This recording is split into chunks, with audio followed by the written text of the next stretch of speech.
Hi, I'm Rico from Fly Process Training, and in this series, I'm going to give you some quick tips on how to get the most out of DealerSocket.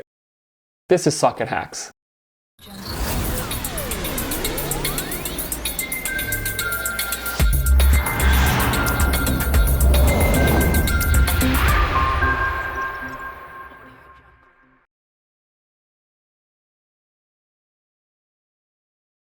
To help reset a user's password, assuming that they couldn't do it themselves through the Forgot Password link on the login page, you will need to be in the admin menu and have admin permissions.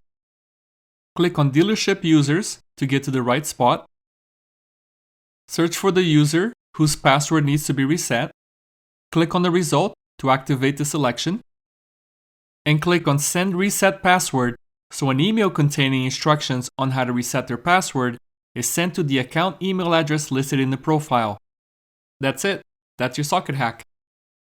And before you ask, no, you cannot manually create a password for users anymore.